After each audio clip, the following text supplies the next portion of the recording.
All right, everybody, welcome to NorCal Sports Network.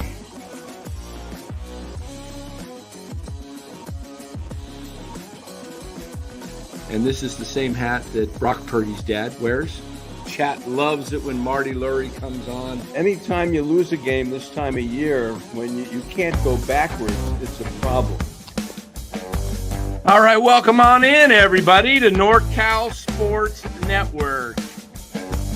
The Giants, the Dynasty from 2010 to 2014 and how it has fallen and how the Dodgers have separated. We're going to talk about that tonight.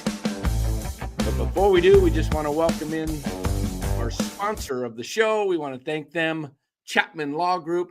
Chapman Law Group in Marin. Give them a call. Let them know that NorCal Sports sent you. We want to thank Chapman Law Group, a proud sponsor of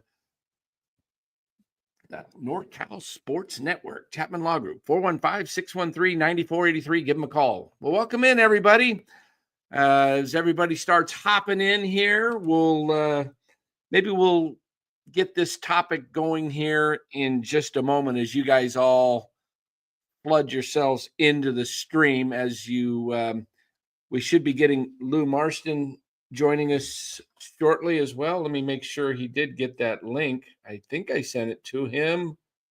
Let me just double check. Sent. Yeah. So, guys, how's everything going out there? Yeah, Alyssa Napkin is now a Cleveland Indian or Cleveland Guardian or whatever they want to call themselves. She's moved into the front office. YouTube user. I like that name. What do you think of that name? YouTube user. That's pretty Weird clever. Name. Pretty clever. You want to get right into it? Yeah, Mark Gray says the Giants aren't losing ground. They are buried like Farhan. So Lou will be here. He's having issues with his computer. He will be in here in a bit. Let's get going right here. Hold on. Bora, your thought when you grew up in the Giants era. This is 2024. You're 20 years old? Mm-hmm. I was born in 2004. So that's right, 2004. You were 6. You didn't even know what the heck was going on in 2010 when the Giants won the first World Series. I didn't. But I did know 2012. I did know 2012. I remember I was in, I think, either first or second grade, and it was a school day. I could remember we were in school, and I was talking to my kindergarten teacher, and we were both talking about Pablo Sandoval's 3-home run game. Oh yeah. And it was just the talk of the town. It was the talk all around school. And it really, I don't know if it gives you a perspective, but it makes you want to reminisce those days, because it's like those were great days. Hey Rob, good to see you. And I mean, having a World Series winning team and having a dynasty, 3 World Series in 5 years, it really can carry a city. It can carry a city, and it can uplift a city for a lot of years. That's so true. Yeah, and you were 10 years old in 14-8 in 2012. And so you got to experience these things firsthand, man. I had to wait until 2010. I was born in 61, so 49 years old versus you're like 6. I'm lucky. Hey, Dan and Bora. All right. How you doing, Matthew? Rob C says, hey, guys. All right. Good to see everybody in the chat. Rob, you should be getting that sweatshirt hopefully by the weekend. I know Ryan was mailing that out, I think. I got the hat mailed out today, the Cleveland Indian hat, to whatever. How do you say that name? Roto Nintendo or something like that. I can't remember what it was, but I remember his real name, but Dan Posey will improve this team. Watch, he knows what's at stake. We're going to get into that, Stephen. We're going to talk about that. And I think you're right. But we're going to start from where all this began. Were you able to pull that up in all from 93, Bora? Did you see anything on that? I on Baseball Reference, I can just see all their records from 93 on. Okay.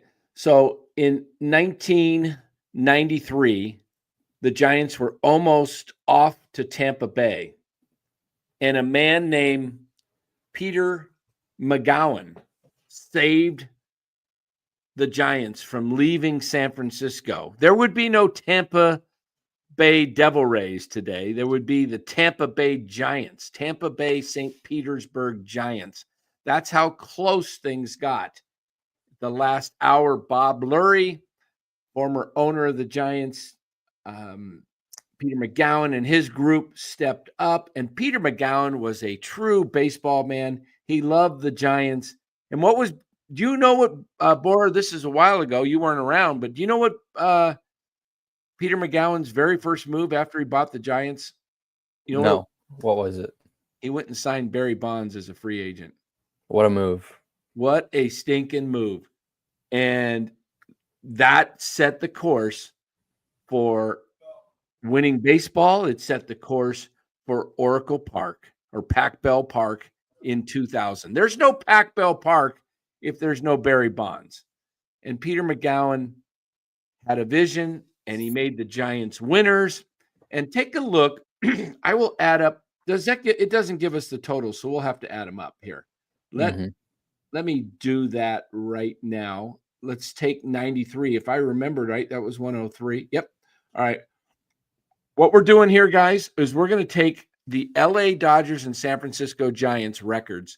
We're going to take it from 1993 to 2016, because that was really the end of the Giants' run. They made the playoffs in 16. They were the best team in the first half. They floundered in the second half, and they've been floundering ever since the second half of 2016, except for one, fluke year in 21. So here we go. 103 plus 94 was a strike season, 55, 67. Had some down years, and then they picked it right back up. You know what else happened? You see the 67 and 95 or 68? Okay, let me do this over again. I think I screwed up. 103 plus 55, 67 plus 6. 103 plus 55 plus 67 plus 68 in 96. You know what the next move was? The great move in the 96 offseason? You know what? They hired Brian Sabean and Ned Colletti to take over the franchise and run the club. And look what they did in 97. They won the division first. Okay, so we got 97 plus 90, so minus 7. Okay. And then 89 plus 86. And then 2097. 2001 is 90. 2002 is 95. Well, you tell me so I don't have to keep looking up. 2003. 100. 100. 2004 is 91. 2005 is 75. 2006 is 76. 2007 is 71. Pause right there. We'll welcome in the great Lou Marston. Welcome, Lou. Thanks, guys. Sorry about that. No worries. It happens. Computers go down sometimes. They mess up. But I've been listening, so I know where you guys are at. Okay, good. What year were we on next, Deborah? 2008? We stopped at 76, so we're at 2007, I think. Or did we do 07? I don't think we did 07. I think we did 71's next. Okay. Then 2008 is 72. Okay. 2009 is 88. 2010 is 92. 92 next. 2011 is 86. 2012 is 94. Okay. 2013 is 76. 2014 is 88. 88. 2015 is 84. 2016 is 87. Stop there. Okay, and I think we need to. He said you did add 2007. I thought you did because I thought I did 71. Go back to 07. Was that 71? Mm-hmm. So I need to do minus 71. Okay, 2000. Okay, so the Giants had 2020. Perfect. 2020 since 93. So 2020 wins from 93 to 2016. Now, what about the Dodgers from 93 to 6 through 16? 2020. That's an easy number to remember. I'll write it down just in case. All right. So 93, 81. 81, 93. You know what? You can just rattle off the numbers. You don't have to say the years, and I'll make it go quicker. 81. 58. 78. 90. 88. Okay. 83. Okay. 77. Okay. 86. Okay. 76. Oh, 86 again. 86 again. I'll add 10. Okay. Okay. There we go. Right, 92. 92. 85. 93. Okay. 71. 88. 82. Okay. 84. 84. Okay. 95. 80. Okay. 82. 86. Okay. 92. Okay. 94. Okay. 92. And 91. 2034. 14 games separate the Giants. That's how close they were. This rivalry has been so close. Now, if we took it from 17, okay, so 20, write that down. 2034. I got those two down, yeah. And 2020. All right. Now let's just take the Dodgers from 17 to 24. All right. 17 is 104. Okay. 92. Okay. 106. Okay. 43. Okay. 106. Okay. 111. Okay. 100. And 98. 760. 760. I bet you this is going to be about 50 games separated or more. Oh, it's going to be more. All right. Giants, 17 through 24. All right. 17 is 64. 73. 77. Okay. 29. Okay. 107. Okay. 81. 79. And 80. And 80. What was the Dodgers total? 760. 590. That's 170 games. Right? Mm-hmm. 170 divided It's almost by a whole year, Dan. More than a whole year. how many years? 17, 18, 19, 20, 21, 22, 23, 28 years. 170 divided by 8. That's an average of 12 and a half a year, but that's ridiculous. That is almost a whole year. 170. That is a whole year the Giants just lost in the paper. Oh my goodness. It's embarrassing. It's really embarrassing. Okay. So let's break this down. And Lou's going to help us here. Because excuse me. I got a little bit of a bloody nose right before we went on. It's dry here. 93, the Giants were off to Tampa Bay. Peter McGowan saves the day. Bob Lurie sells it to a local Safeway executive, CEO of Safeway. Peter McGowan puts together a little bit of a group, and they save and buy the Giants. And their first move, as we talked about was to sign Barry Bonds to a 7-year deal worth like $42 million. It was like $6 million a year, and it was like the biggest contract ever. It might not, Dan, it might not even been that much. I think it was like he might have been the first $1 million player, Bonds. It might have only been like 4 years. No, it was 42 million. It was 7 years. Million? 6 years for the 43. whole year, for the whole time. 6 years, 43. I didn't think it was that much, but I remember that was the it was the 640. And then the other thing Boyer wouldn't have known, he changed Candlestick. He bought in the bleachers, actually put bleachers instead of you running on the field. He actually built bleachers in left center. He changed everything. He tried to make it more friendly for the fans. He tried to get more day games during the week. He did everything. What an owner is supposed to do. He adapted to the fans and made the fans feel more comfortable. You know, when you're a season ticket holder, it was an honor to be there. So it was 7 years, an average of just a little over $6 million a year.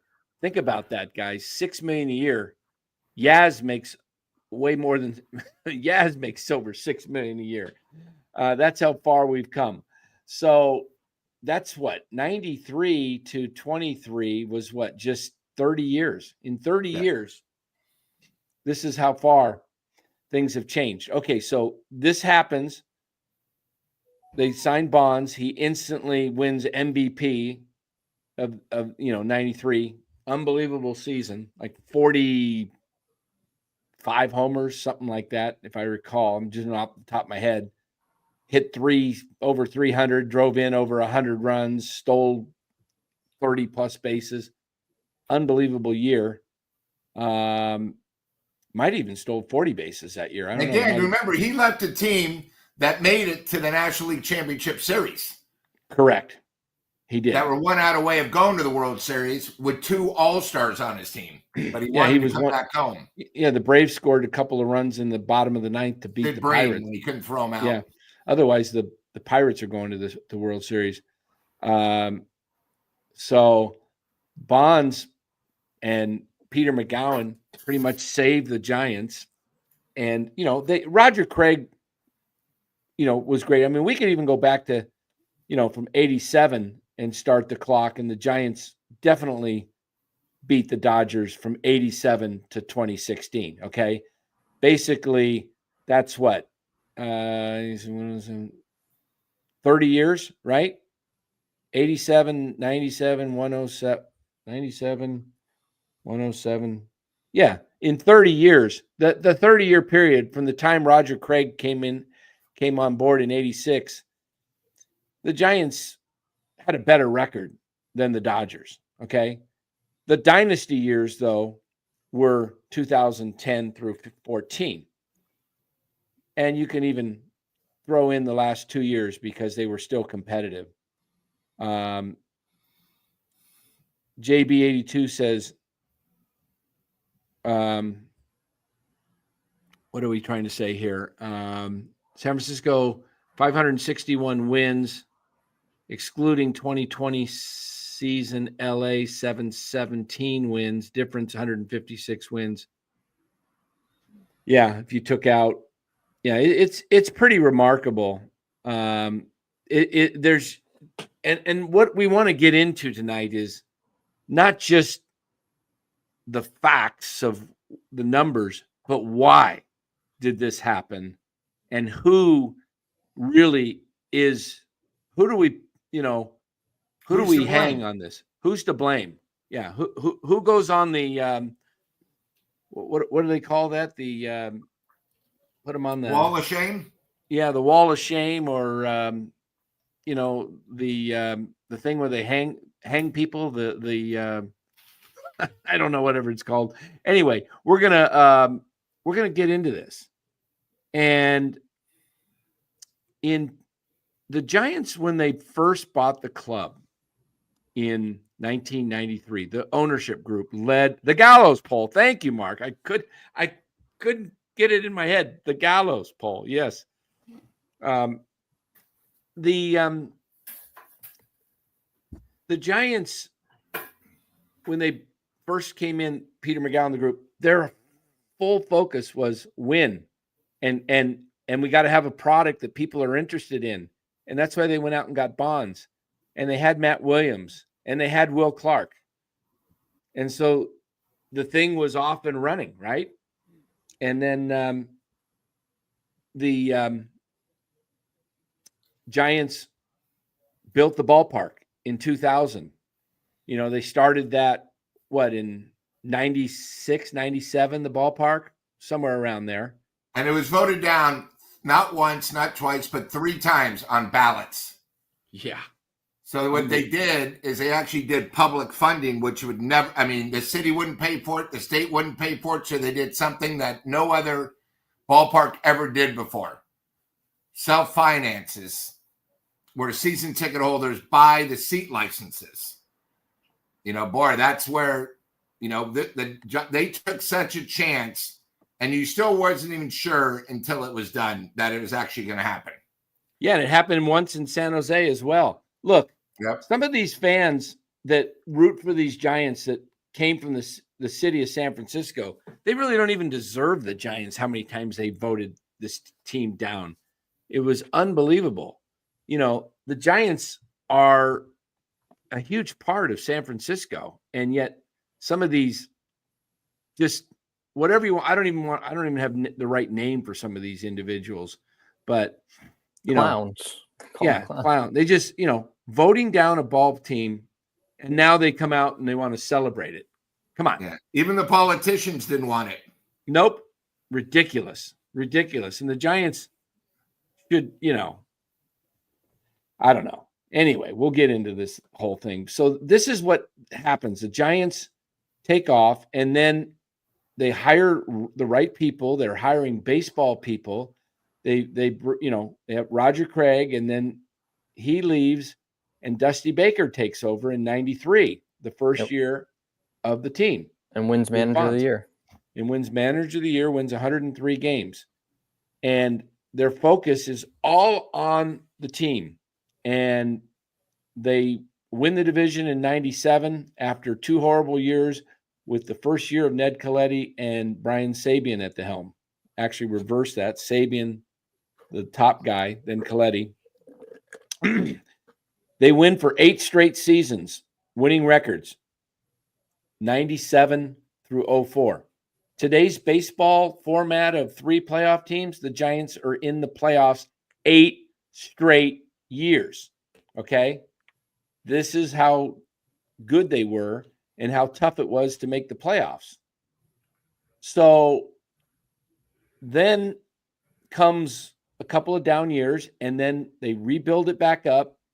Sabean drafts well, first Matt Cain in 02, and then he comes up, and then it's Lincecum and Madbum and Posey and Sandoval and Belt and Crawford and Panic, and they're making some trades because they have assets in the minors.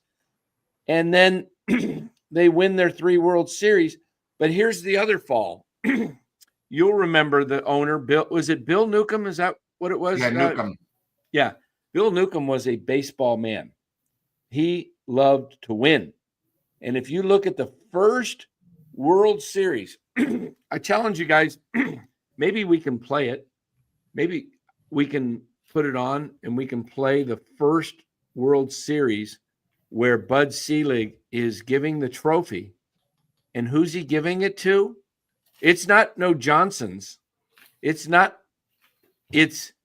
Bill Newcomb. Yep. It's Bill Newcomb in the clubhouse along with, was Larry Baer in there? Of course. Bill Newcomb and Larry Baer and Bruce Bochy. And they celebrate, but it's Bill Newcomb who Bud Selig hands the trophy to first.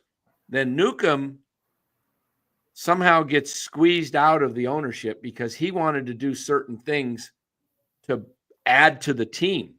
And all these new investors that started coming in, led probably by the Johnsons, I'm assuming, they started going after real estate investors and people who wanted to buy in. And Newcomb was at odds with much of the ownership, or I should say maybe the rest of the ownership was at odds with him. And wasn't he kind of forced out, Lou? Yeah. And I think, I know I don't want to be bad, but I think Larry Baer, when he became president of the Giants, it was sort of his call of who was in charge. And he still thinks it was because of him the new stadium was built, that the Giants are still here, all because of him. And it wasn't like that. It was a group that did it. And Newcomb basically got forced out, which was not the first executive, to be forced out. Yeah. You know what? I'm going to go grab some water. I'm thirsty. And we'll take over, Dan. What I'll do is I'm going to say a little bit to Bora, because a lot of people don't know. The way the Giants got Bochy is still sort of interesting. He wasn't really a free agent. He had actually managed the San Diego Padres, and our GM went after him, which a lot of people don't know. Bochy, 2 years earlier, had the Padres in the World Series. Mm-hmm. We liked him. Our executives wanted him, so we actually made a trade.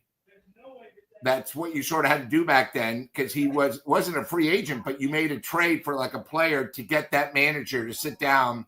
And then once we got him, that's when everything changed. Mm-hmm.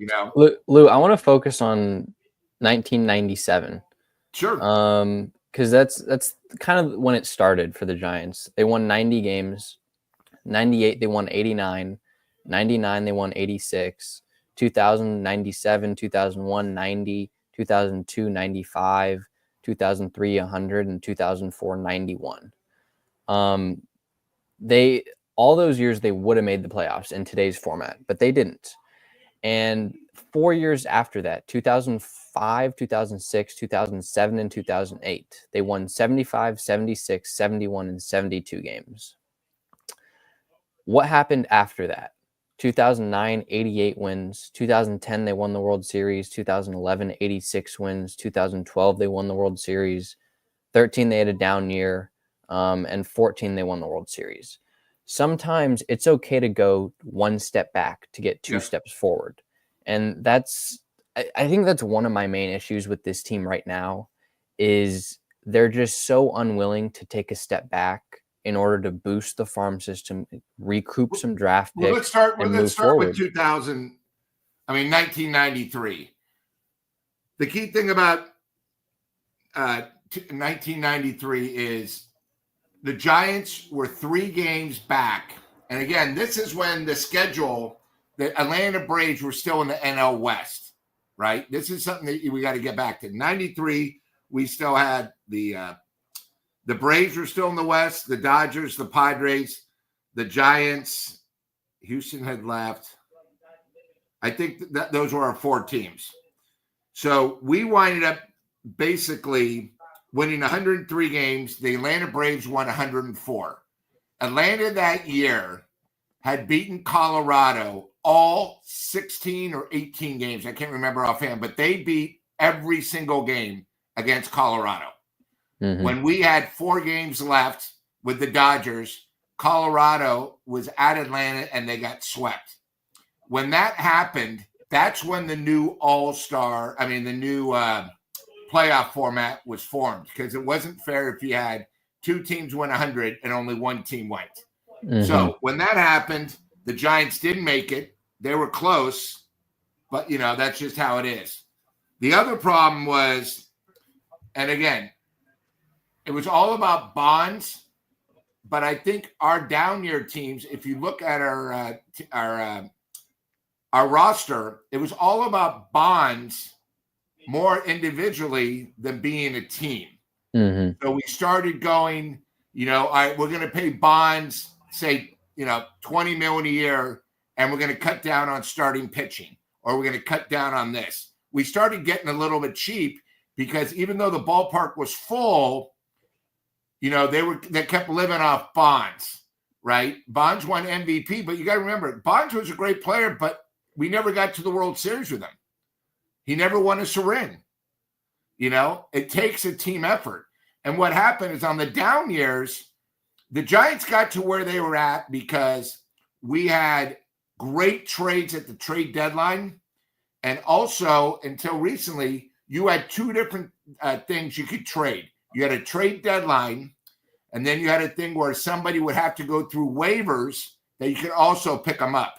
So you had two different ways. And if you look when the Giants were successful, the people they picked up at the trade deadlines and the people they picked through waivers all helped the team. Mm-hmm. And when we didn't get the key players, we became very stagnant.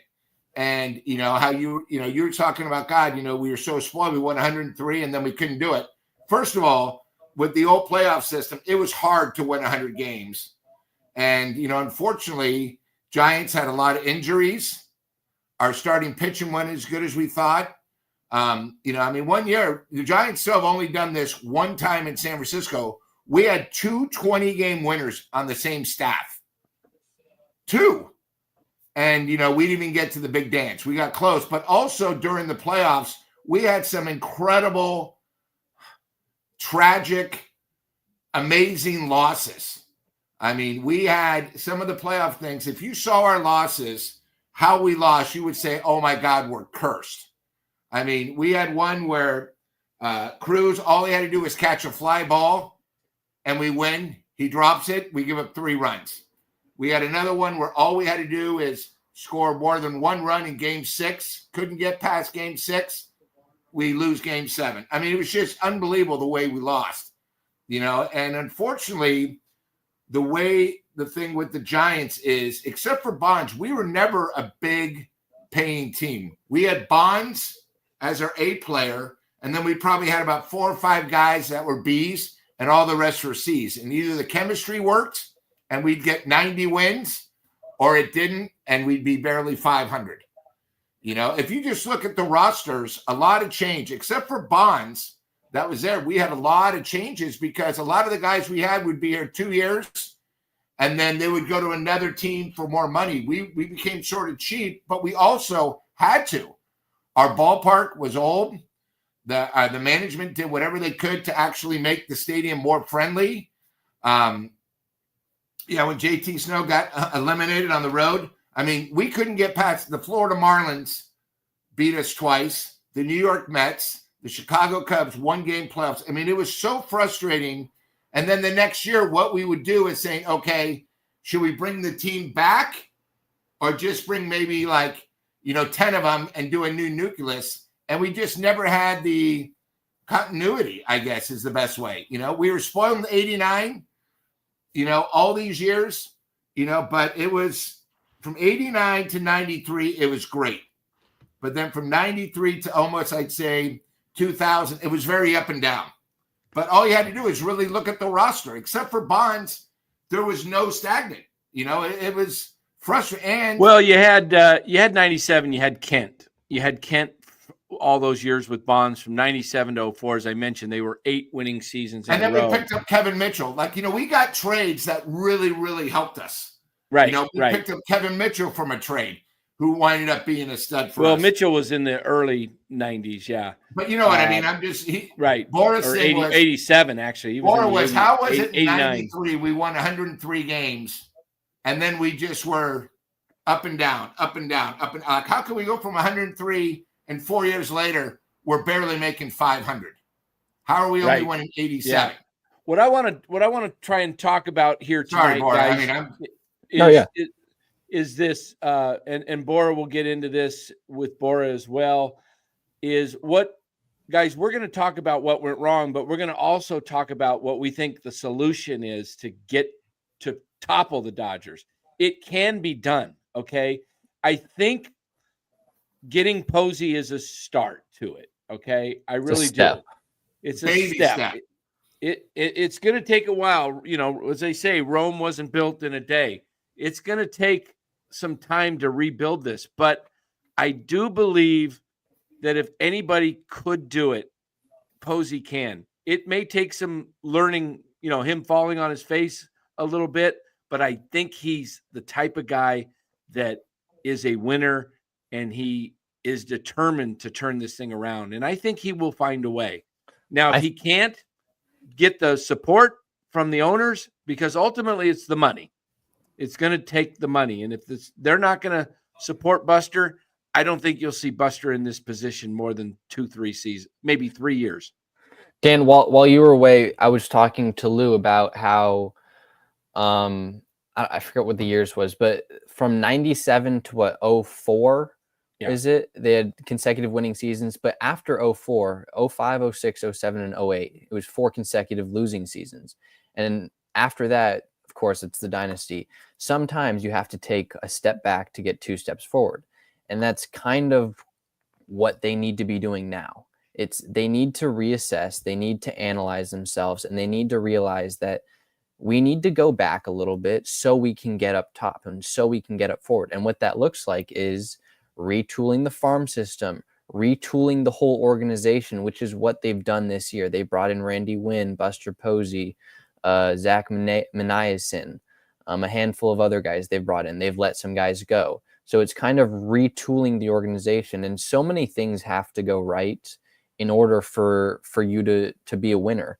I mean, if you're just looking at the Dodgers have a great farm system. They have a great president of baseball operations. They have a great ownership who cares about winning, and that's pretty much all they care about. They care about putting a competitive team on the field, and they care about winning championships. They're not caring about the real estate around the park. They're caring about winning championships, and that's what it needs to start. That it needs to start with the players on the field. You need to get the best players on the field that you think is possible. I mean, let me ask you two guys this. Do you think it's a fair thing to say Barry Bonds kind of turned the Giants organization around and kind of reestablished the Giants as a legitimate team? 100%.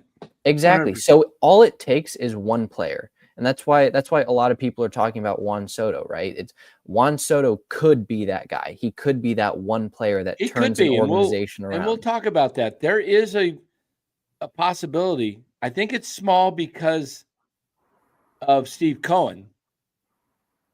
Because I think Boris could use the Giants if the Giants get into this late and make a big offer.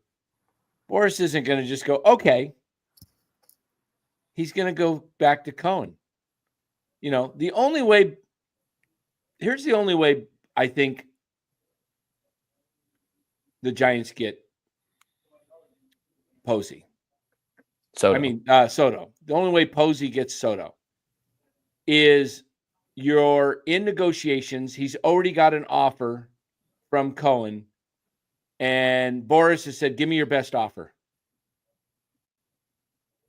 I may not come back, whatever. And Posey says, we're ready to get a deal done. We'll make our offer when you say you are willing to come to us. You like what we have. You like our plan, because you don't just go, here's the money, whatever, here's what we're willing to pay. You don't just say 700, 600, whatever the deal is, say that's our offer. No, you first have to find out if there's interest. Just because he shows up, he's feeling you out, you're feeling him out. It's a two-way street in negotiations, everyone. And when Soto comes with Boris and they find out the Giants pitch, minors, what you're going to do, what's your plan, how you're going to build the roster. And then once you give them that, are you interested if we give you the right offer? That's what you got to get buy-in first. You don't just say, here's our offer, and he says, no. Are you willing? I do this all the time in sales. If I can meet your needs and this makes sense to you, are you ready to commit? And if people say no, then I don't keep going. They're not committed. They're not ready. If Soto says he's willing, then okay, we will be working our offer together. And then when you give him the offer, you go so high and you say, this is our offer, but we're not going to be played in this. So here's $750 million, whatever you want to present, whatever you think you have to go to get him. And you say, this is good for an hour, because you're not going to, or just, take it or leave it right now, because first you find out if he's interested, because if he says he's interested and then you give him the money and he says no, then you look like fools. Yeah. And you also, you got to find out if he's really serious. And you don't want to leave it up to Steve Cohen, because Steve Cohen will pay. I think a lot of things need to happen. If we're talking Soto, a lot of things need to happen before you're even talking about signing Soto.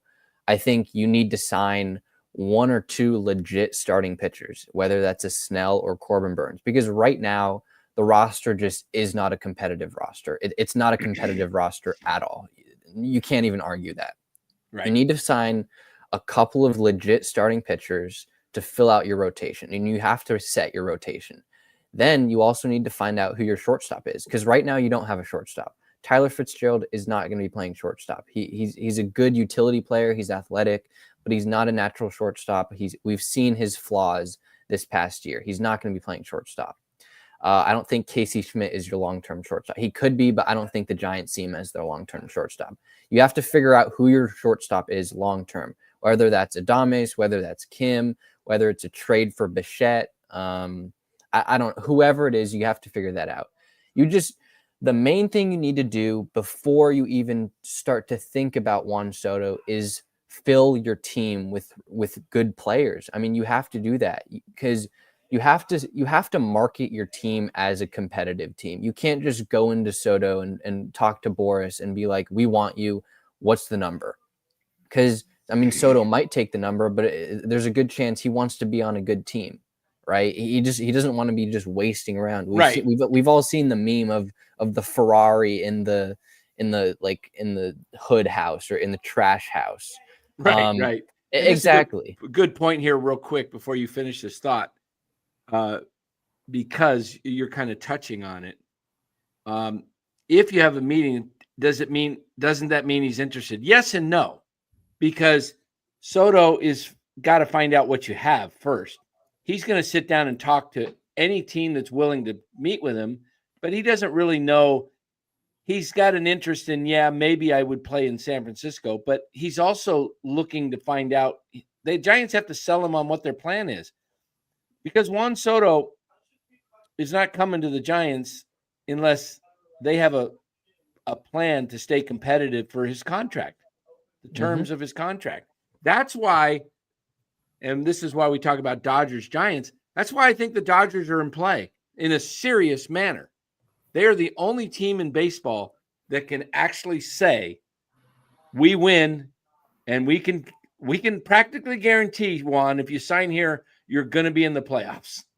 Exactly. And one other thing that, I mean, I don't know what Soto's nature is and what his attitude is towards winning and towards winning a championship. I'm going to assume he wants to win a championship. He just lost to the Dodgers. So there's a side to say, oh, he why wouldn't he join the Dodgers? That's the big team. If they get Soto, then they're the overwhelming favorites. They're already the favorites to win. Leave it to Aaron. Since we got Stanton, Harper, Judge, and Ohtani, it's a no-brainer we'll get Soto. What I think could happen is if Posey just pitches to Soto, like, what if you joined the Giants and you were part of the team that took down the Dodgers? David beat Goliath. I mean, the Dodgers are this powerhouse, the best team in baseball. It's not even a question. The Dodgers are going to go for a repeat, and they're going to go for a three-peat. They're going for it, and they have all the stars.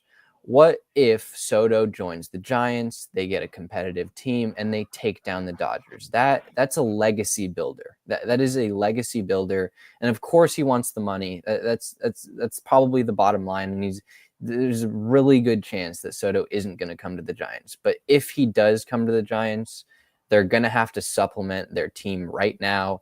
They have to have a plan. They have to market that plan, and they have to market Soto, and they have to market the Giants to Soto. Correct. And one of the things I want to tell everybody is I don't see, well, I guess I won't be telling everybody. It's not showing up on here. I wanted to show people to go check out our video, but go check out the video today that was put out, guys, on the Dodgers and what they may sign. So, because that has an impact on the Giants as well. So I think you're onto something here, Bora, with what they've got to do is present this to Soto. It's really the only team in the marketplace in Major League Baseball that has the money to pay Soto that doesn't have the star, that doesn't have the guy, so to speak. They are starless and they are starving for a star. And the last real star is the guy who's going to be sitting down and talking to him, and that's Buster Posey. So he's going to be able to relate there. Posey's going to have the relationship to, with Soto to he played against Soto just a few years ago. So, and Soto was very friendly at one point when he was there was talks, when he was with Washington still, that, Brandon Crawford and him were buddy, and, Crawford was making the pitch already, hey, we would love to have you here. The problem is right now does ownership want to do that? Is ownership really, really committed to winning? And I think, guys, when we talk about the difference between the Dodgers and Giants, or maybe you can make in all caps in a banner there the win total from the years from 93 to 16, and then from 17 to 24, Giants Dodgers. I really think the reason for the wide, so to speak, a chasm. Okay, there's a story in the Bible that talks about a guy who's supposedly like in hell, and there's someone in heaven, and there's a chasm between them, and the guy from hell is saying, hey, just give me a little dip of water, and there's a wide chasm. Okay, I mean, it's just so different. The Dodgers and Giants are so different because of the ownership. The ownership with the Dodgers wants to win, and they're willing to spend money. And the Giants ownership made the comment a year ago, we'd like to break even. Any owner the fact that he came out and said that publicly, Greg Johnson, just tells you that he has no clue about baseball, about even how that sounds to a fans. And putting that out in a world where we live in social media, where everything is instant, to say that you're more interested in breaking even, and then you have to backtrack and say, well, we're willing to go over, but now they're talking about maybe coming back under. So there's no talk like that in LA. It's just spend and win. Let's put the best team. Let's put the best guys, whoever we can actually get. And, they're not going to go crazy and get everybody.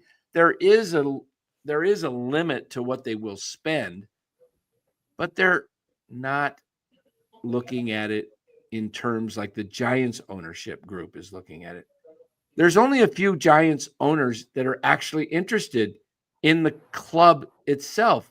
There's how many owners, Bora, Lou? 34? I was going to say 34 or 43. I know it's one of those. I think it's 34. There's like 20 plus of them that they're just in it as an investment. Like, like you have shares in some stock. Yeah. And that's all they are. They don't go to the ballpark. They're not interested in anything other than, I want my profit when this thing goes crazy with the Mission Rock. And when we, someday sell or whatever we do, I want my profits. And the Giants are printing money right now. It's not like they don't have the money to spend. They have the money to spend. They didn't even spend for it. Exactly. Honestly, right now, if we're just looking at the team, I don't want them to spend because it doesn't make sense to spend because they're just not a good team. They don't have a good collection of players. I think that's one of the issues that they've had. It's like they've wanted to spend.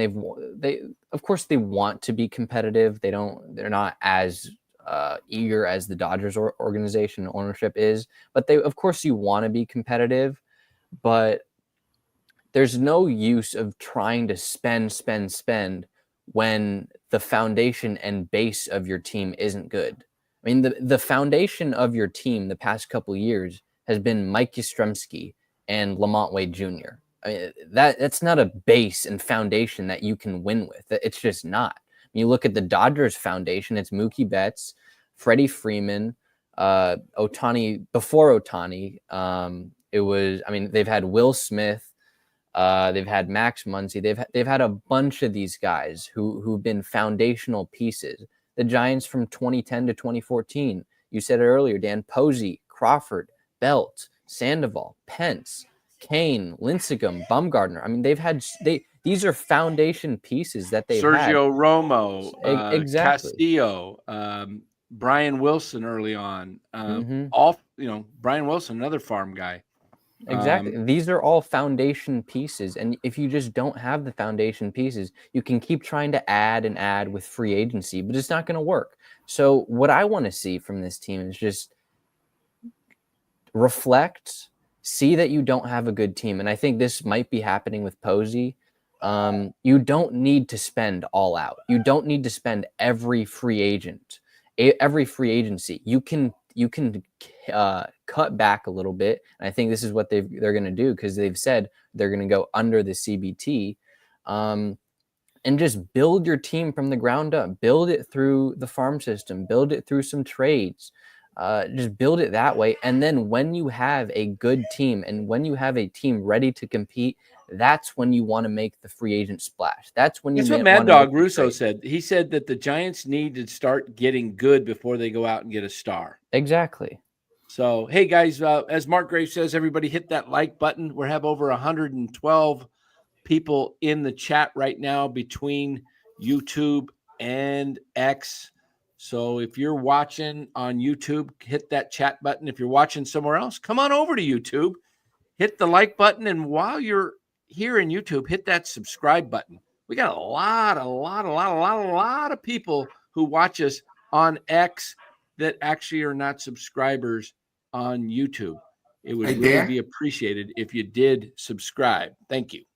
Dan, while Bora was speaking, I took some notes. I agree with about 85% of his thing, but I think the big problem, and I'll go since 2014, the Giants got lucky with their farm system. Since 2014, it's been the worst, the shits, compared to the Dodgers, where, everyone goes, look at the Dodgers, they paid for it. Okay, well, this is the difference between the Giants and Dodgers since 2014.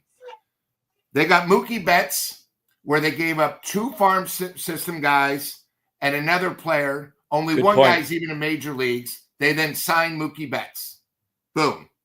The next year, they're trying to get better with their homegrown. They're bringing in one talent. They're getting better, but they just can't get over the hump. So what do? They look to see, okay, who's the next free agent? Not superstar, but free agent that's going to help our team.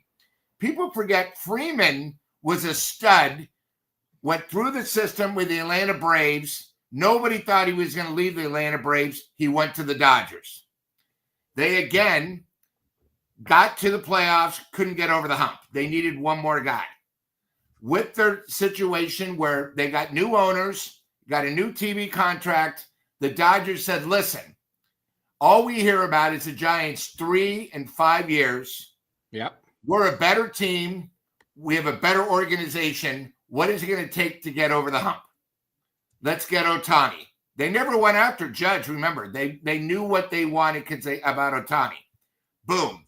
What do the Giants do since 2014? They run out a manager. I don't give a shit what Alex says. The Bochy, who bought him the championships, they ran out of town. Yeah. Mm-hmm. They ran the GMs out of town. They don't give it. The Dodgers are all about giving the fans a championship team. The Giants, don't worry, our ballpark. That's what was making money, the ballpark, not the team. We started getting worse. we started getting worse. And then all of a sudden you hear Larry Bear, oh, we're at 314 consecutive sellouts, which was a lie because half the time it wasn't full. Then it stopped. Then the fans said, you spoiled us. You're now giving us an average team. I don't want this. So what do the Giants do? They bring in a horrible manager that nobody likes. They bring in Farhan that nobody liked. They went a different direction, and the Giants have failed. So you have upper management that cares about the fans, wants a championship. The Giants' upper management, they don't give a shit about the fans. They are still saying how great the ballpark is, but that ballpark is getting old. It's not always full anymore, and they're happy with a mediocre team. The same thing, the Padres didn't do this overnight. They made a trade. They got Tatis, right? Then they got one free agent. Then they wind up getting Manny at third. It's a building thing. And when the Giants don't realize that they have a problem, that's the first step they got to do. Second of all, they got to realize they are so far behind. They're probably 2 years behind Arizona, probably 5 years behind the Padres, and they're probably 10 years behind the Dodgers. Everything the Dodgers is doing is smart right now. You don't hear them saying, oh, my God, we're spending so much money. The Giants right now, like KBR's got major problems, right? They're firing people. They're moving the thing. Right. Who knows even if the Giants are going to be on KBR next year? We're hearing they may not. The only thing the Giants have are two guys that, if you look, are now, 70 years old, that people think are the greatest announcers in the world. They're happy with Krukenkuip. I'm starting to get sick and tired of Krukenkuip. Okay? All we're known right now is the problem, greatest announcers. Oh, yeah, homers, all this. The other thing that nobody's talking about, Ohtani's contract last year changed everything. Okay? The year before Ohtani's 2 years before, our situation with Correa made the Giants look even worse. People forget they had a press conference. They had his family. They had Boris there. I'm hearing in the background. I'm hearing somebody talking in my ear. Are you guys hearing that? That might be. I don't hear anything. Oh, okay. Oh, So it sounds the like Correa it's a dorm. thing was a major screw up. The Giants are making it like, oh, there was no screw up. Correa, he was injured. No, they got scared, right? The same thing with Judge. Oh, my God, the Giants are going to get Judge? We were never going to get Judge. We had so much lying that, being a Giants fan, with Soto, they can say what they want. But until we actually get it, the Giants are so far behind. And the other thing is, Bora, you brought up a great point. Our farm system's horrible. If you look, the Dodgers always have great farm system, replacement players, so they can make a big trade. The Giants right now, we have one guy. For the last 6 or 7 years, we keep hearing about all these guys. Matos, oh, he's the next superstar. Harrison, oh, he's the next mad bum. Stop bullshitting the fans. Just get to reality. We need a lot of work. We lost David Bell. And when David Bell went to go coach the Reds, the farm system was in disarray, right? We've had a problem for like 4 years. This isn't just last year. I think it happened probably the year before Farhan got here. And then we got lucky 1 year. And this 6 years have been a disaster. The Giants lost one of their best season ticket holders in Dan. Dan left for a reason. It wasn't because he was in Arizona. It got to a point where the Giants were so bad, you couldn't even sell your tickets for $10. Okay, when there's a problem like that, you got to do whatever it takes to bring the fans back. And the Giants are just sort of full of excuses. Boro, you brought up a great point. The ownership of the Dodgers, we have winning guys like Magic Johnson. I know he's part owner. You have the main guy. They make it enjoyable for the fans. They changed the ballpark. Yep. They've done everything they can. Then look at the Padres. The Padres, that place now is a must ticket when you're in San Diego. It's frenzy. You go to our place, we've almost become how Niner fans used to be known, with the wine and the cheese. But instead, Dan brought up a great point about 2 months ago. The San Francisco midgets are a disaster. We need a lot of help. The Giants, I think, Bori, you bring up a great point. if there's no reason why a superstar would come here with the team that we have assembled. People don't realize Bond's got walked 180 times that 1 year. Yep. If we had any superstar right now, why would you pitch to him? Why would you pitch to anybody that has any talent on our team? Because people protecting him can't do it, right? I mean, we're so far behind. And I know everyone's happy with Buster, but I'm thinking that, unless you're going to give Buster 2 or 3 years, he maybe took, guys, I'm going to take a stab in the back, but I want more ownership. I'll put my name in front because we're going nowhere quickly. This Farhan thing that I know probably was either one of the big owners or Larry Bear screwed the Giants up for 10 years. And we got to realize, what is it going to be back? Yeah, we have Buster, which is great, but he's never done the job.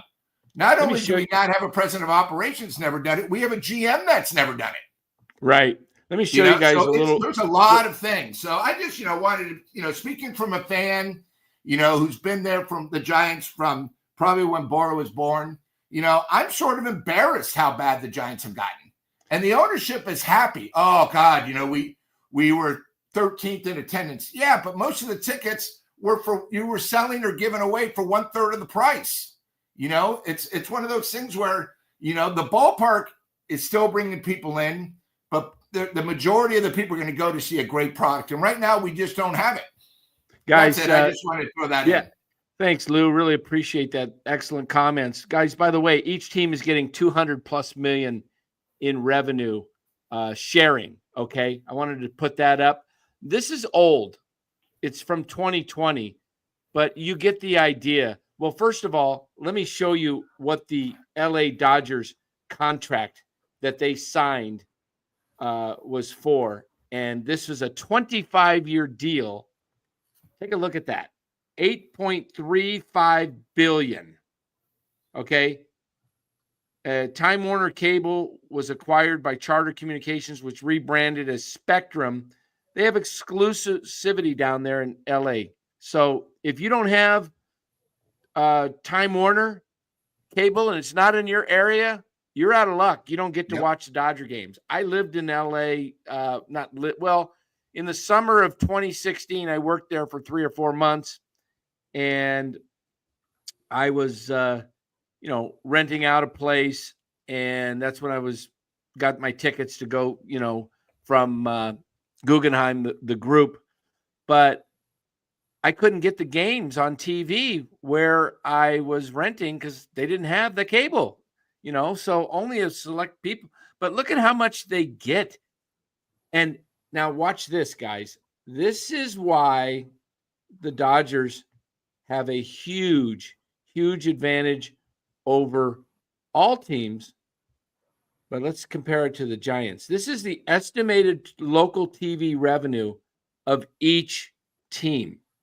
And this is old. It's 2020. But Dodgers, because they got that 25-year deal, it ends in 2038, by the way, guys. We're in 2025 season. The Dodgers are going to be good for at least the next 13 years because they've got the money to spend. And the Angels, $138 million are next. And then the White Sox revenue, look, they just must be pocketing it. And the ownership, the Dodgers own 50% ownership in this TV deal. And then you look at the Cubs, but let's go all the way down where the Giants are. $63 million. They are the Dodgers have a $160+ million annually more revenue that comes into them. Now, every team also, again, remember, is getting the $200 million in sharing. So, but the Dodgers are still getting the cream of the crop. So, this is where the Giants, have to take some of their revenues from their profits in the real estate. I wish the group would just concentrate on Mission Rock and sell off the stadium and the ball club, and we'll keep everything on the other side of McCovey Cove, stadium side of McCovey Cove up to the water is yours, or half the water. You know, they usually split. Anytime there's a split in the state line, it's always down the middle of the river or whatever. Take half of that water, go out there and sell the team to somebody like a Joe Lacob or an Elon Musk, or, you know, somebody that will really put money into the team. And you know what? You still have the team's worth like 4.9 billion, I think. That's going to go up north of 10 billion within the next decade when that land doubles. Lou, I liked your points. Let me respond to two of them. Yes, sir. One with the Correa deal, I completely agree with you that it wasn't a good look for the Giants. But the thing is, if you remember, Correa also signed with the Mets, and the Mets also got canceled. I agree. So it's still not a good look, but I think it's less of a bad look than it is. Also, yeah, the only reason why I brought that up, it was more out of desperation. If you remember, there were four shortstops, and they could have gone to what's the name who went to the Cubs, who I thought was great too, Swanson. Dansby. You know, who would have solved our problems. And you know, that one thing, not only did it make us look bad, we still don't have a shortstop. So it's not like we got somebody else to fill in. We still don't have anybody. So go ahead. I'm sorry. I just wanted to bring that up. No, yeah. And then the Dodgers we still don't have a shortstop. with the Dodgers farm system, I don't know if it's actually a good farm system as portrayed to be. I just think they boost their prospects, and I think the Padres do this. Yep. If you look at all the prospect that the Dodgers and Padres have traded away, a lot of these guys haven't worked out. I mean, the Padres with the Soto trade, those guys have worked out a little more. But I mean, if you remember the Mookie Betts trade, they gave up Alex Verdugo and a couple other guys. None of those guys have panned out. None of those guys are all-stars.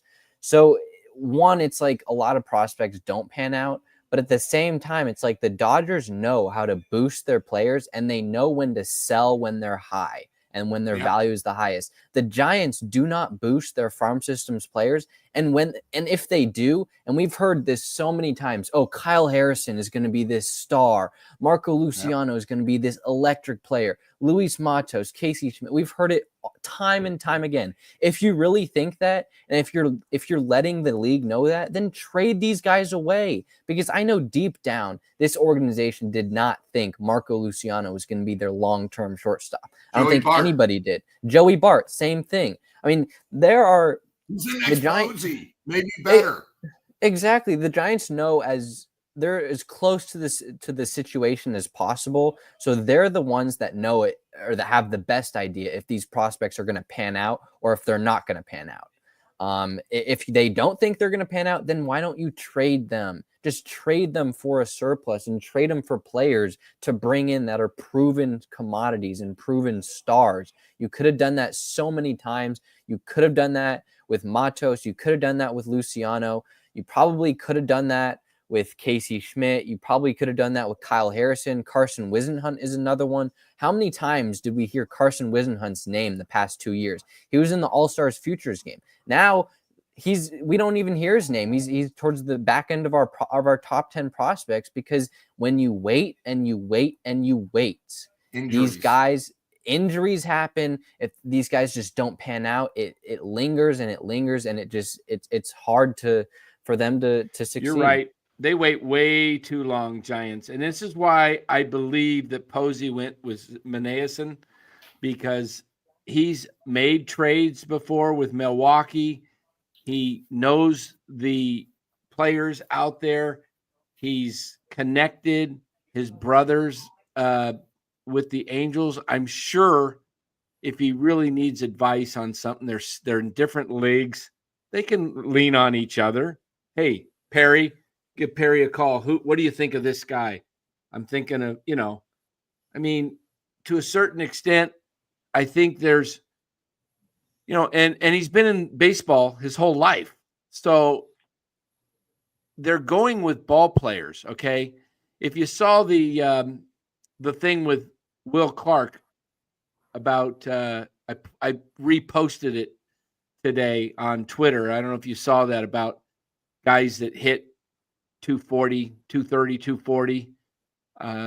And Will Clark has also come out and said that Farhan was making the lineup for Melvin.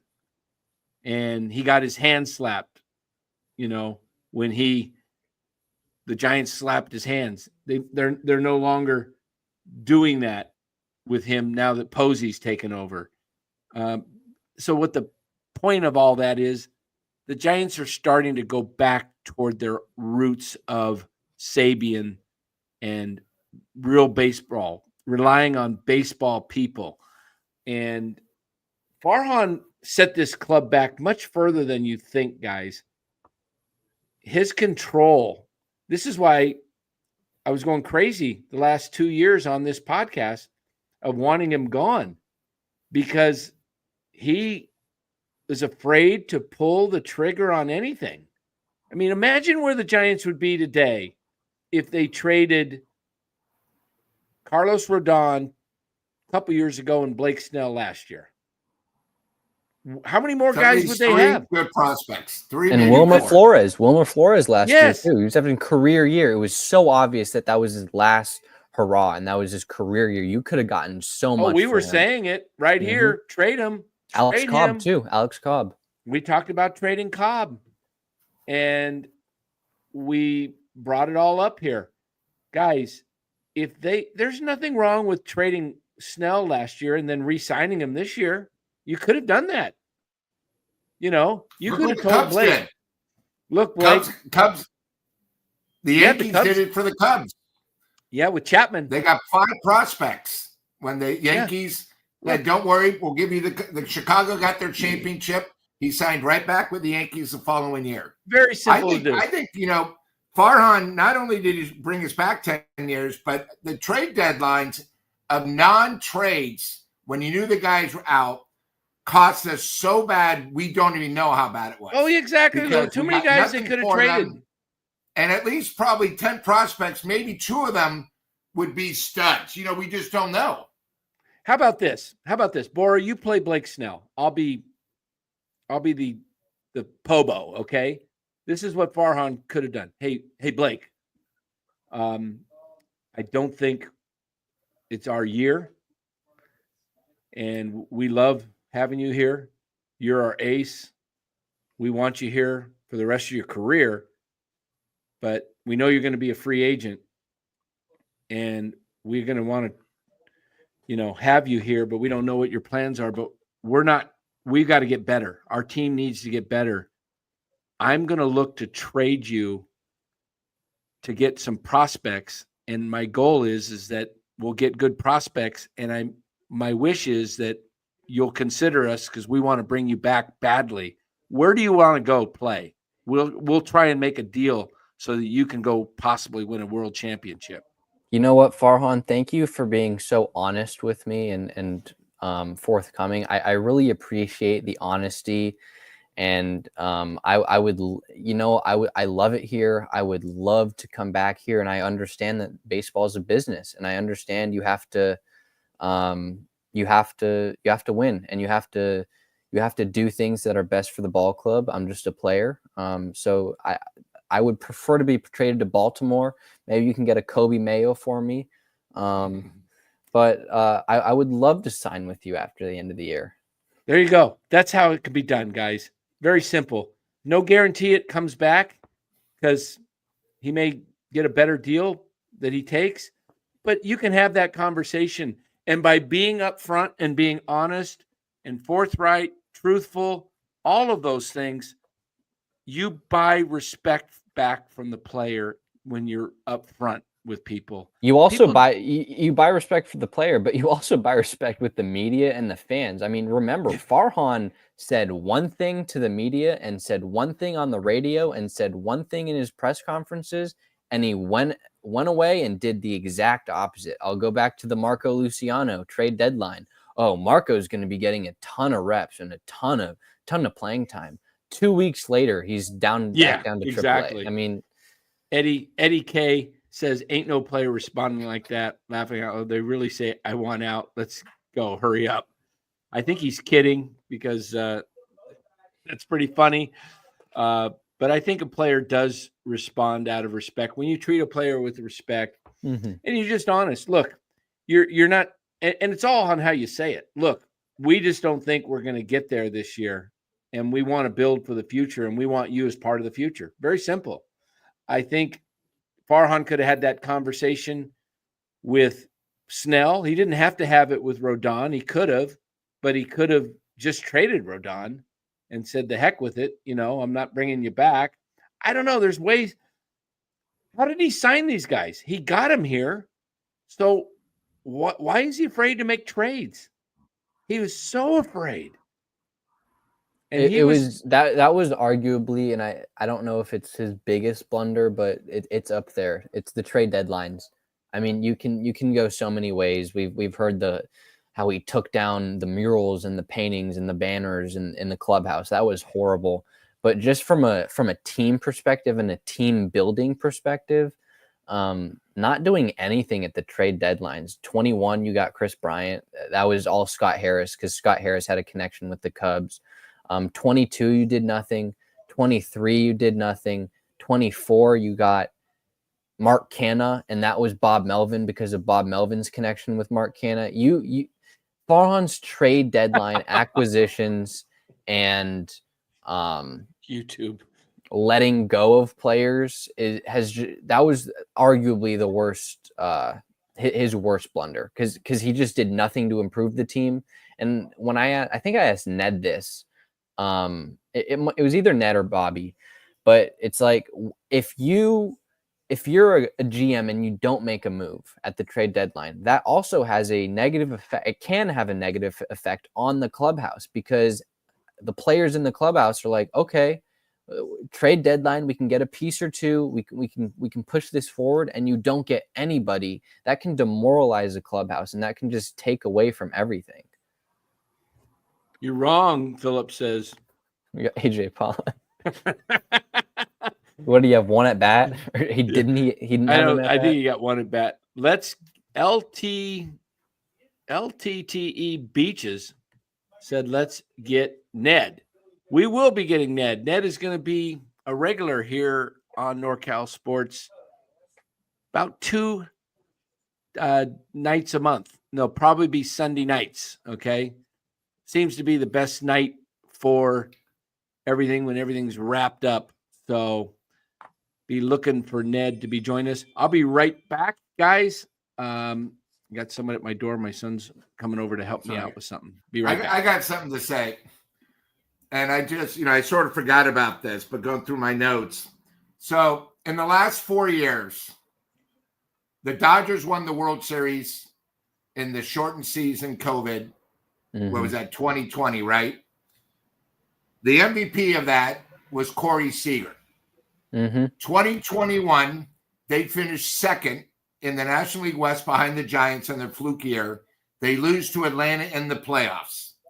Their best player at that time leaves. People forget Corey Seager was a stud.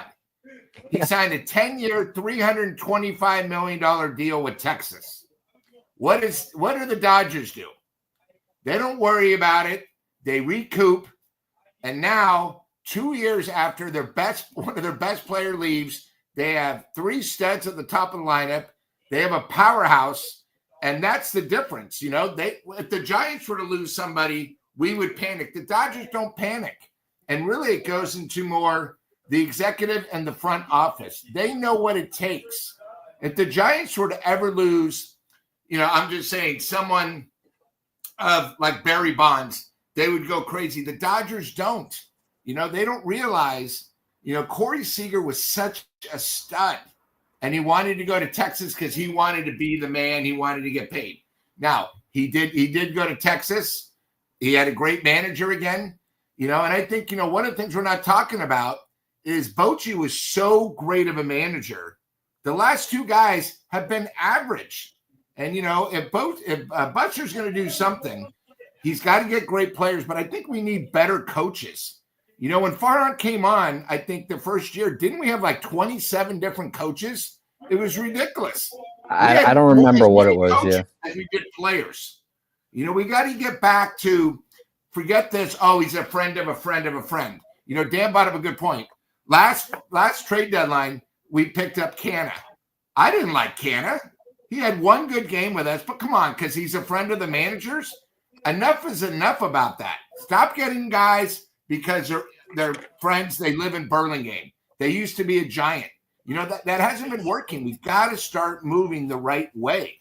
I just wanted to bring that up. You're completely right, and I'll one-up you with the Seager thing. Do you remember what the Dodgers did at the 21 deadline? They got Trey Turner and Max Scherzer because they knew that Corey Seager was going to walk in free agency, and they got Trey Turner for that year and another year. That's how the Dodgers are thinking. They're thinking 2 steps ahead of everybody. They're like, okay, this guy's going to leave. How can we supplement that guy? I mean, that's how you run an organization. And Trey Turner is such a stud. They traded from, I don't even know where we could find that. I wonder what they gave up to get a Trey Turner, even though it was only 2 years. See, that's what I get. Boy, you bring up a great point. The Dodgers, they knew about Ohtani, so they were planning it 3 years in advance. The Giants, you know what they're planning for? All right, we have the winter meetings. Let's go there and see what we can do. The Dodgers already know all their moves. They have plan A, plan B, plan C. The Giants, well, in the last couple of years too, Ohtani, we had no backup plan. Judge, we had no backup plan. Where the Dodgers, they have we had a backup plan with Judge. It was Mitch Haniger. Yeah. Hey, thanks, George.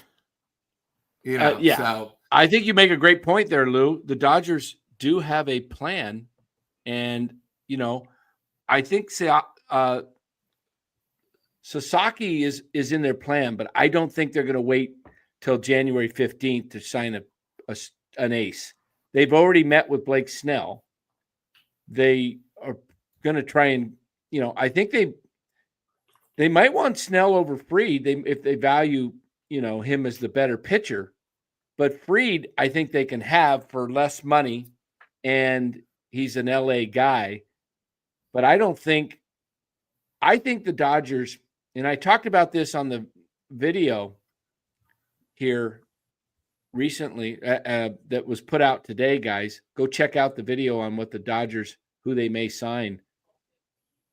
I think they're going to get 2 pitchers, whether it's Fried or Snell, or if it's a Burns, or they're going to get somebody plus Sasaki. You look at the Dodgers pitching. How did they win the World Series last year? They were fortunate to win the World Series. Let's just be honest.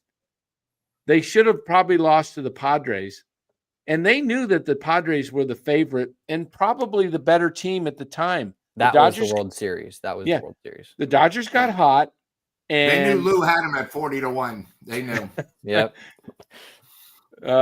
They got hot at the right time. The Padres got cold. Their bats, they got shut out. And another Dodger video on NorCal Sports Network. Hell no, thank you on that. Forgot this was SoCal Net. Yeah. Well, here's the thing. My point is Sasaki's not signing until after January 15th. So Dodgers aren't going to wait on pitching because the guys are going to come off the board. Snell's going to be one of the first guys to go off the board. You watch. Yeah, I think he's going to be the first guy to go off the board, or the first main guy. Yeah. Going back to your other points with Farhan and the coaching staff, I completely agree with you that there's been too much up and down with the coaching staff. The thing I will say though is last year we know that Farhan was micromanaging everything. So I think it's fair to give Bob Melvin and his coaching staff a year, this upcoming year, just to assess how he does, because now he's going to be the one running the ship. I mean, going back to the Max Scherzer Trey Turner trade, they got Josiah Gray, Keibert Ruiz, Geraldo Carrillo and Donovan Casey. Two of those guys, Keibert Ruiz and Josiah Gray, those are below average to average players. I mean, they're nothing great, but they were built up as huge top 20, exactly. 100 guys, and that's what the Dodgers did. Yep. Grant makes a great point. Imagine what the Giants could have got for Luciano and Bart back then, but they weren't in a mode to win. The Giants just have Farhan. As Ned has come on this show many times, you got to know what you have in the minor leagues, and if you think they don't have it, then you got to move off of them because, one man's, how's that saying go? One man's junk is another man's treasure in a when you're giving stuff away at a garage sale or something. But other people don't know that.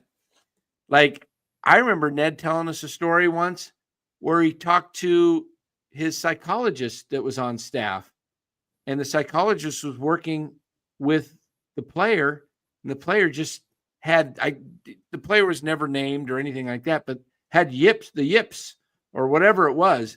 But emotionally, they knew that he was not going to make it in the big leagues, but he had super talent. So they were able to move him. That's what you got to know. And the fact you brought this up earlier, Bora, that the Giants had to know that Luciano was not the future shortstop of this team. I mean, everybody in baseball saw it, and yet they continue to play him. The Giants have just fumbled and bumbled and mumbled and dropped this thing like crazy.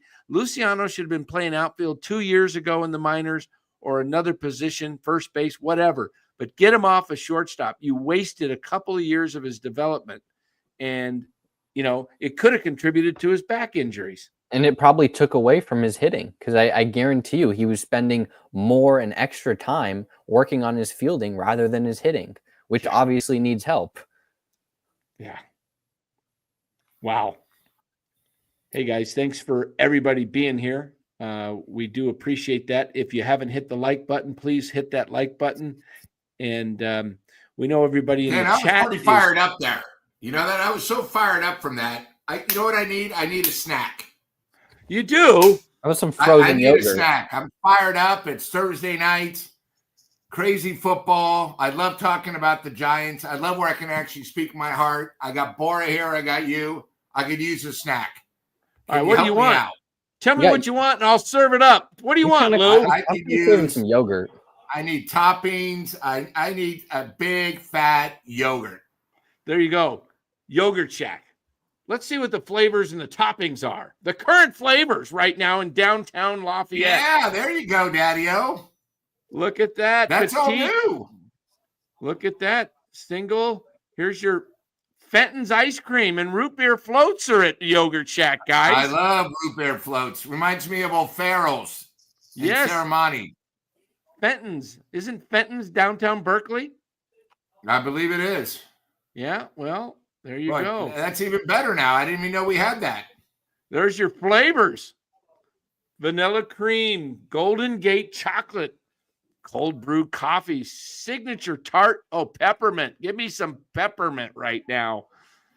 Cookies and cream. Oh, I guess I'm stuck with the Dole soft serve cherry because it's dairy free. Don't want to be, getting the runs.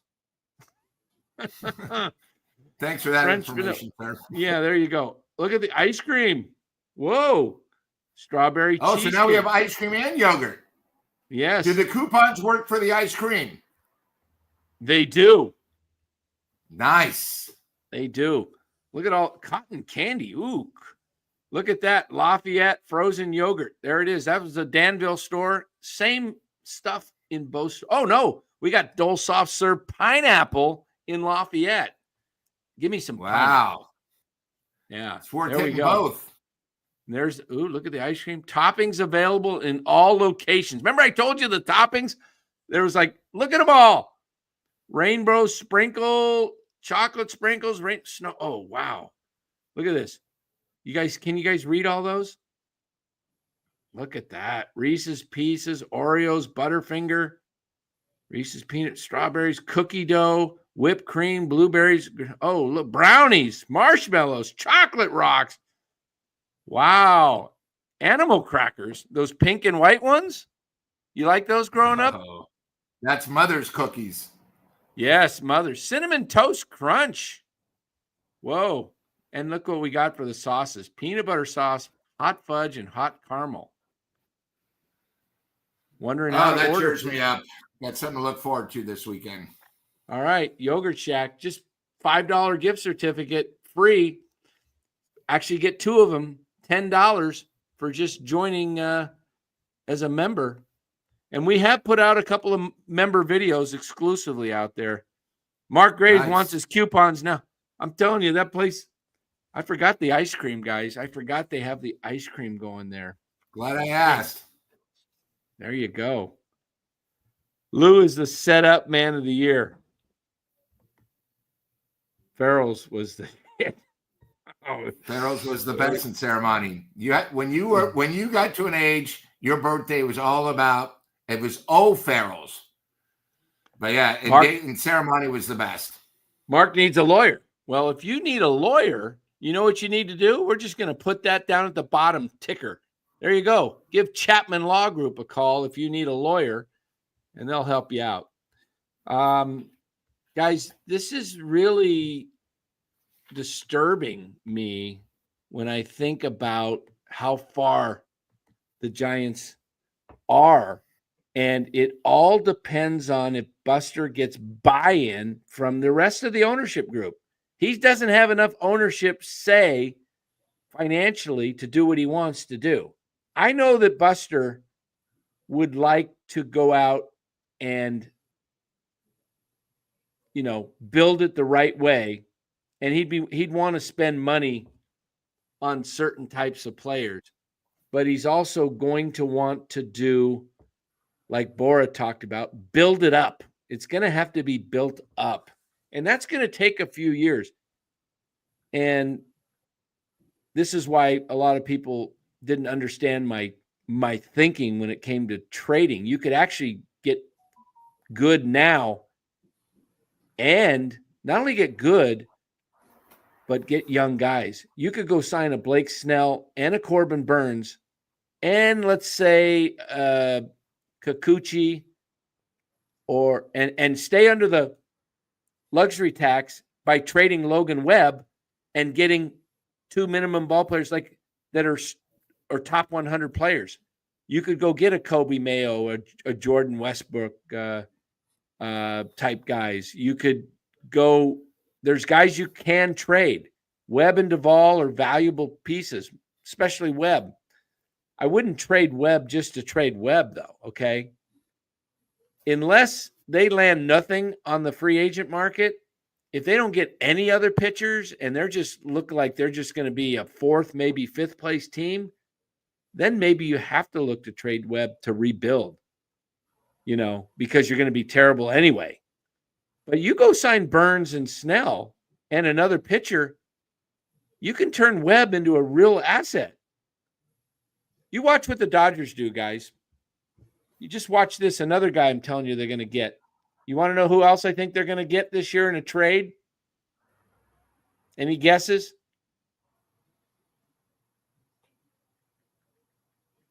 I'll tell you who I think they're going to get.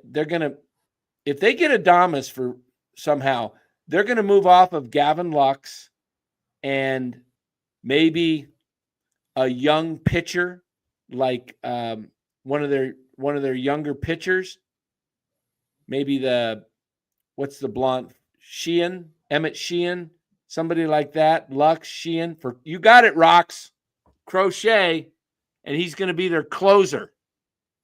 How nasty would that be? Because he's not a starter.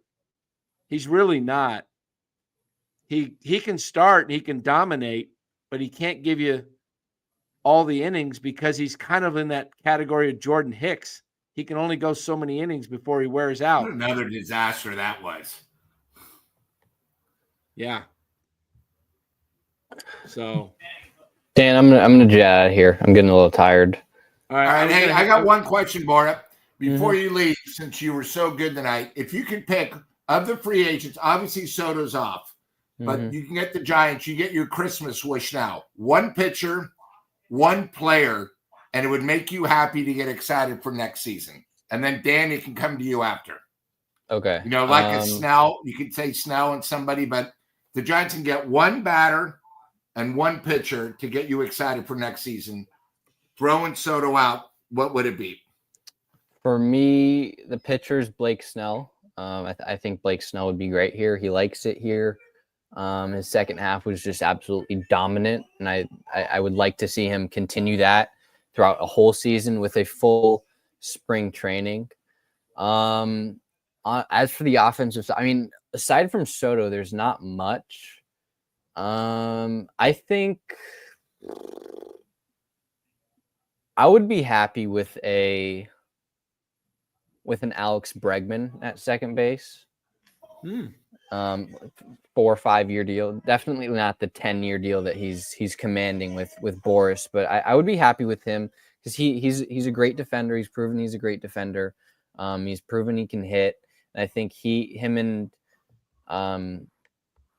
would be a solidified defender that they would have for the next 5 years, and that would help with him and Chapman. So those are my two. Okay. You may listen to yours. Thank you for your time tonight. I want to hear Dan's. I'll listen to Dan's and I'm out.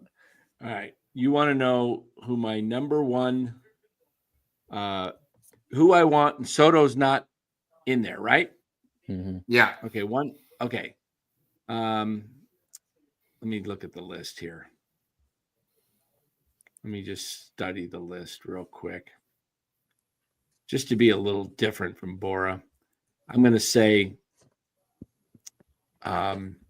Blake Snell. Not Blake Snell. Corbin Burns. And I'll take Burns. Okay. I love Snell, and I'm fine with Snell. But just to be a little different, give a different perspective. Burns, a little younger. I think he's about 2 years younger. Got less mileage on his arm, about a full season's worth, because he started his career in the bullpen. And he's an innings eater, which Snell's really hasn't been. Corbin Burns pitches 194 innings around there. He's would be right up there with Logan Webb, and 2 innings eaters could save the bullpen. And I think he's just going to be just as effective.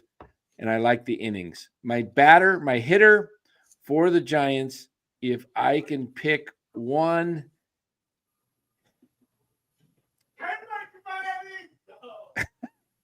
What's that? That's the background. I'm thinking here. That was my background. Is that yours? No. No, it's Boris, I thought. Yeah. Gosh, who do I want? I'm going to go with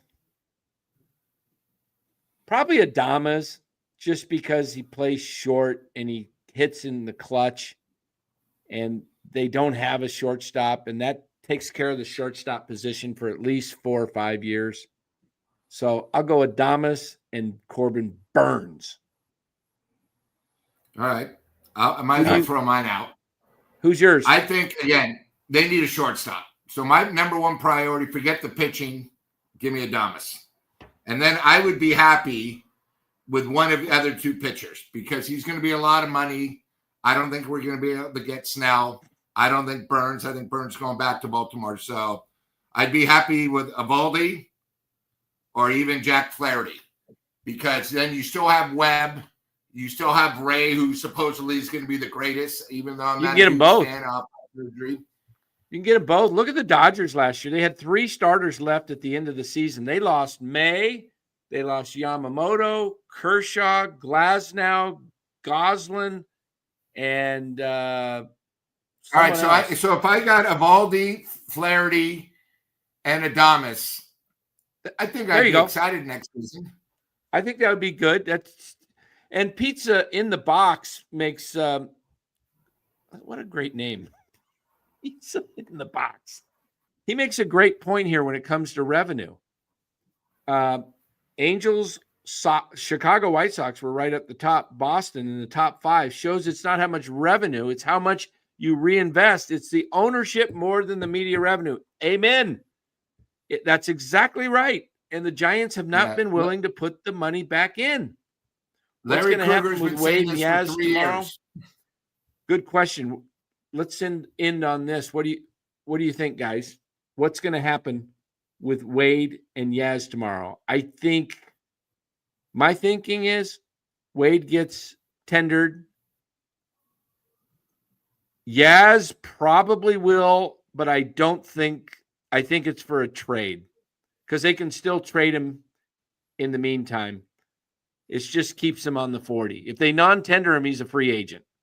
So I think they both get tendered. If one of the four tomorrow, Tyler Rogers, Duvall, Wade, and Yaz, if one is not going to get non-tendered, it's Yaz. That's my prediction. What do you guys say? Bora, what do you think? I think Wade. They'll bring back Wade, Duvall, and Rogers. I don't think they're going to bring back Yaz. You think he's going to get non-tendered? Mm-hmm. Is there any value to him being traded? I don't. Maybe not. Maybe he's not. Maybe he's not worth $9-10 million. I don't think he's worth it. I mean, he's what, 34, 35? So he's kind of getting up there. 34. 34, I think. I mean, he's to me, he's not a guy that can start every day because he had this past year was his best year in the past couple years, just in terms of being able to stay healthy. I don't think he's going to be able to do that 2 years in a row. To me, he's a late inning replacement. He's a spot starter. He's your fourth or fifth outfielder. I don't know if that can get you a lot in a trade. And I don't even know if it's worth the hassle. Like just cut ties. You've had him for 5 years. Just cut ties. Let it go.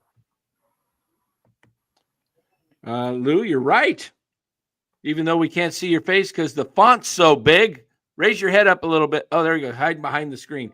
Lou is right. The Giants did get lucky with almost every top brass pick they drafted. We could do it this way. Ownership and the front office thought they could recreate that. Let's pick out any comments and let's get out of here. Anything we see in here? By the way, I'm going to tell you, I think all four, the Giants are going to play it safe. They don't realize they haven't thought it out, and they're going to bring all four Deadwoods back. Wow. And I'll get more pissed off. I'm okay with Duvall. I don't want to get rid of Duvall. You can trade him. He's young. I think you can still move him for last something. Year at the trade deadline, you had a chance to get something. Now you get a box of rocks. He is worth something. He's worth something. I think they might all come back too, Lou. If there's one that doesn't come back, it's Yaz. Guys, thanks for being part of NorCal Sports Network. We really do appreciate it. Good show tonight. Give us a like. Give us the thumbs up on there. Make sure you subscribe. Tell your friends about NorCal Sports Network. Guys, we do some Dodger stuff on here, and it's not because we're a Dodger station. We are committed SF Giants channel. We cover all 162 post games the last couple years. We'll do it again coming for the 25 season. We talk about the Dodgers a lot because they are the standard, and we want to see the Giants get there and surpass them. They have the ability to do that. It's going to take some time. They have to be willing to spend the money and develop. It's a good start. Randy Wynn, player development, minor leagues. You're going to start seeing the right guys. You don't have to be the top spending team to be competitive. We've seen that year after year. You just have to have the right people in place. And I think Buster Posey will do that. Be patient. I think it's going to be a long 25 season, maybe a step back to maybe start taking a couple steps forward, as Bora mentioned in the beginning. It's going to take a little while, but I think Buster can do it. He's a winner. He's a proven winner. And guys like him hate to lose. And don't underestimate the heart of a champion. Don't ever underestimate the heart of a champion. Bora needs to go to bed. He was up too late last night. He got up early for a test. How'd the test go today? It was great. I aced it. Did you? You had a test, didn't you? No, I didn't have a test. I was just guessing. I did stay up late last night, though. Rob C., I agree. Get rid of them all. Okay. Well, Rob, your sweatshirt should be coming on the way. 49er sweatshirt. Let's hope it has some value by the time it arrives.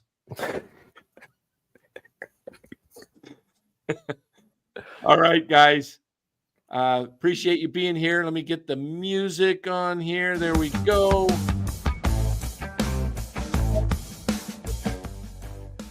Be back tomorrow night. Got videos coming out tomorrow, so make sure you check out videos. If you're a Warrior fan, we've got Warriors Pelicans post game tomorrow night. Probably, and you know what? We'll incorporate some Giants in there too. Okay, we'll do a short Warriors, very short Warriors post game, and then we will turn it over to the Giants. I think the Warriors play early in New Orleans, so 4:30. What time? 4:30. 4:30 in California time. Okay, so we'll have Warriors post game probably somewhere around 7. Be short. Then we'll do a Giants. Okay. Thanks for joining, everybody. Really appreciate you. Have a wonderful night. See you tomorrow.